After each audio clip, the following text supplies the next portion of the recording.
Hello, everybody. This is Fanny. How are you? I was just putting my son to bed after watching the Mario movie.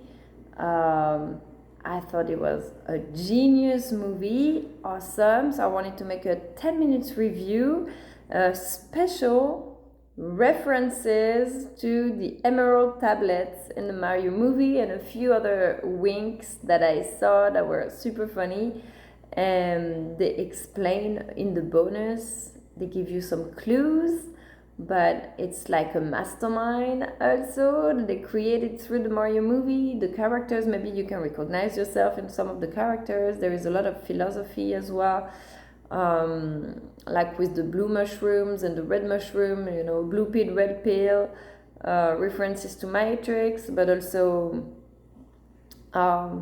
psychology. The red mushroom, when you eat it, you become big and powerful, and the blue mushrooms, when you eat it, you become small and weak. But it's also your behavior on how you empower people or how you belittle people. And I know that I have this both of aspects of me. When I admire people, you want to empower them, you make them feel important and seen and recognized, and so of course you're empowering people, it brings the energy up. And when sometimes you're disappointed or you have expectations that are unmet, or you're not patient or whatever, you start blaming, and then of course it makes people feel diminished, right? So I don't want to be the blue mushroom, I was thinking of it, and at the same time, that's interesting because it makes you self-reflect about what are your triggers in life. For example, I've always been super slim. I don't have any trigger or problems with my body. I like to be spaghetti. I like to be really skinny. So when I post something about being super slim or whatever, I'm thinking maybe someone who is overweight or has a complex on their weight or whatever would be like, oh my god, what a bitch or whatever. But just because you're posting something that you like about yourself doesn't mean that you don't like about others or you're criticizing others. The very same way, I have a complex about income because I wish my business was more successful, I was more financially free and abundant, even though you see I have abundance around me. But in terms of what I'm able to produce, my independence, this is a trigger for me. So when I see all the rich people and the millionaires exhibiting, oh, we're so successful, oh, I donated to that, even though it's an amazing cause, or whatever. Oh yeah, I published this person's book, or oh, we're making billions of dollars, and you have a complex. You see other people, of course you wish them well, you have to cheer for others, and one day it will be your turn. But in theory, but in practice, when you have that complex and you see what others have that you wish you had and you don't, it triggers something, and of course you're start blaming, or why aren't you give me the job as fast when all I need is help and a solution. So whatever, that was interesting to this little thing because that made me reflect, stop criticizing. At the same time, if you want to fix stuff in the world, like I said before, if you want to, like hackers, every company has their security departments. If you want to prevent hacking, or if you want to prevent nuclear explosions, if you want to prevent accidents, you have to anticipate. You have to identify where the problems are before they even happen, or when you're reaching close to, for example, for climate change or bankruptcy or things that you're coming to a limit, you have to scream, you have to identify, and you have to awake and shake the people as well sometimes. It doesn't mean you don't appreciate them or It means that, hey, you are the key agent that is able to do that. How can we make it work? And now that we identify the problem, how do we find the mediation to find the solution? So, a little reflection. So, let's talk about the references. The first thing that I noticed that was super fun was the entrance to the kingdom, Donkey Kong Kingdom. So, has any of you watching been to a free stay at Holiday Inn to go to Magic Kingdom with a free entrance to Magic Kingdom or whatever, in exchange for a morning of timeshare? If you've done this, then you know, because when you get to Orlando and you get to the timeshare thing in the morning, they pick you up with a little cubby, and you come around and you tour, and then they drop you off in this room with all the salespersons and may the best win, and they start their sales speech. And you know, when I say Dean is gonna do his Mickey Mouse speech, or Russell Brunson, or all the marketing specialists, and then when they start in this sales speech, I'm saying, yeah, they're Mickey Mouse, because when my ex-husband and I, we did the timeshare and we went to Disney World and this guy was like, that was so funny. He was like offering us something. We're like, yeah, no, we're not interested. And he's like, oh, okay, hold on. He leaves, he comes back. There is another guy that comes and it's like, gives us another speech. And then we're like, yeah, okay, well, we'll think about it. Well, no, maybe not today. And then he leaves. Hold on, I'm going to talk to my manager. I'm going to get you a better price. What is your budget? And then he comes back, and I remember my ex was like, who's coming next time? Mickey Mouse? And he starts imitating the guy with like a Mickey Mouse accent, and that just stayed because I thought it was so funny. But that's definitely that reference to the timeshare. So that was so funny. And even when they describe the guys, they're like, oh, when you enter the kingdom, reference to the Magic Kingdom, of course. And the producer of the movie was Illumination. Of course, Illuminati, they all initiates, and of course they know the Tablets of Emerald. So then they're on the rainbow. They're on this rainbow, which, by the way, I'm painting a rainbow right now. Oh, look at that. I didn't even notice. I'm painting a rainbow. And what did I paint my whales on? On my thought transferring paper. So you see, it's definitely not a coincidence. That is crazy. Wow. It's like, still wouldn't believe it, but yeah, it's all the time. They're on that rainbow, and you see the rainbow, they're driving in circle. And it's a race and being chased down.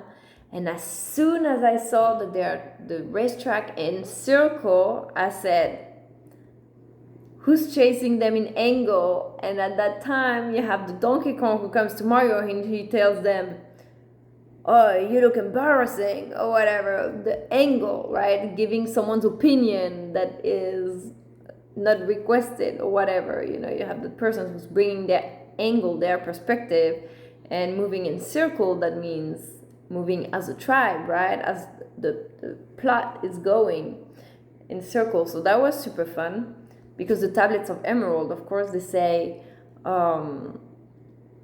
do not move in angles, in the weird angles, you move in circles. But if you brave the gates, they will chase you with those weird angles. And this is what happened when after I started with the masterminds and tried to pass the gates of the World Summits and stuff, and then they chased me down with angles, which means they would always bring their perspective, their insights about the journey, and sometimes, most of the time, I would say 90% of the time, super kind, from the heart, like Tony Robbins, always from the heart, and motivational, and sometimes a little bully and to wake you up, and mean even, you know, but to disturb you with inaction. So interesting reference. Then the flower of fire, they have the little flower, the flower of fire, the cold flower of life,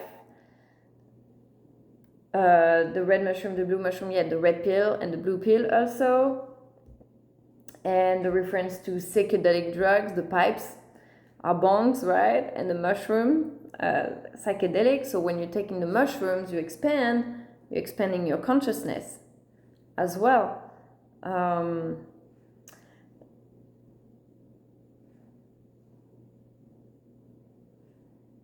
Yeah, yeah, I'll keep some for another interview, but and one more. And when they get to, and the one thing that made me laugh is when they made laugh when they get to Bowser and the marriage, right? And he's getting married, and Bowser says to Peach, "And these are the prisoners.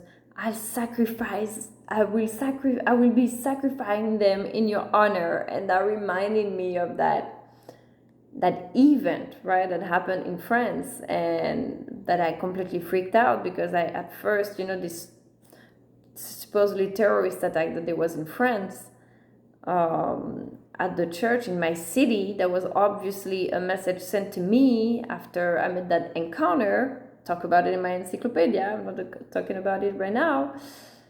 But at first, why did it take me so long? Another revelation. Ooh, you ready? Why did it take me so long to go speak about it? Because at first I didn't think it was true. I saw the news and I almost laughed. I was like, oh, that's just a staging. That's not real. And I talked to my friends. I was like, no, but this terrorist attacks, this was not real. This is just a play game in the news. And they were like, no, yes, it's true, it's true, it's true. And then I saw that nobody in the network wanted to talk to me until this was sorted out. And I was like, well, maybe it was real. Maybe there was something. I will never know. I haven't seen real pictures from the event or whatever. But at first, that's what I thought. At first, I was like, oh, that's just a welcome ceremony, a sacrifice, but it's fake, Maybe it wasn't. I don't know if it was or not. But I don't know. That just made me think it was fun because Bowser, in his mind, it's a greatness. It's like, I'll be offering them for you. It's like a sign of honor, and he thinks he's doing something great. But this is the problem with the psychopath. Like when they were talking, actually, when Dean was interviewing Tim Ballard, right, from Our Rescue, and they're talking about this psychopath that had children and, commercialized children and stuff like that. In their mind, they're almost giving them opportunities. Like in their minds, like, we have to help those children feel used and have a purpose in life. I don't know what the heck, is going on in their brain, but this is the thing with psychopaths, is that for them, they're not doing anything wrong. And this is why it's so hard that you almost he says that he almost has to try to identify with what they have in common, because the guy thinks he's a good person, So anyways, that just this is why it's so important also to talk about the cultures, because at the time of the Mayas, there were sacrifices, and they were really sacrificing lives and stuff. And nowadays you can do it more spiritually, like the death and rebirth process, that is more spiritual and psychological than actually going and killing people around. But there are still people who take it as of a word and go and do shootings and mass shootings. This is why we need to first remove the Second Amendment of the Constitution, and then educate people on cultures around the world, the evolution and psychology and all of that, so they don't take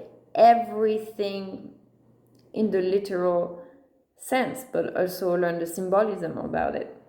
All right, well, I'm pretty sure there's a bunch of other references, but this is a few that I noticed just by watching tonight. I was taking some notes, so I thought that was super cool. And thank you for noticing, I don't know, the network and all the tablets of Emerald that are coming back to life. This is amazing. um, and all the characters, yes, all the characters that really feel like our tribe, and are all exchangeable characters. Like, I recognize myself in so many of the characters at different points, and I'm pretty sure that you did too. So that was funny. Really deep mastery creation in this movie. So congratulations to the actors and the designers, producers, and all of that. My son has been watching it every single day. The bonus, he already knows all the movie by heart. So little by little, I tell him, hey, there's references to that and that. But he's the one who came and tell me, hey, this is reference to the original Mario movie. But this is good for children and for adults as well. Just like the tablets and just like my paintings. You see, my Colors of Nature collection or all this stuff, it's always several layers of understanding, and every time you come back to it, you understand a new thing. All right, guys, I don't want to make a too long video, but that was my little study, a case study on the Mario movie. And also, I think the masterminds, they're planning a plot around it, because they're so funny playing that, and with the tubes, and reminds me of some of the mandalas that I made for Tony Robbins, with like the tubes when they're time traveling. And another one that made me laugh is, like, you see Mario and Luigi, they're like Tony and Dean, and when they get into the tubes, they're together, and then the tube separates, and one of the kingdoms goes to Peach Land, and one of the kingdoms goes to Bowser's Land. And it's just like them going to both of their studios, right? They're together making all the promotions. And then, I don't know, will Dean be in Florida or will Dean be in Arizona for the Own Your Future Challenge? I don't know. Are they gonna be together? Are they separating for the studios? But sometimes they're doing their events, in parallel like that. So plenty of stuff that just make the modern day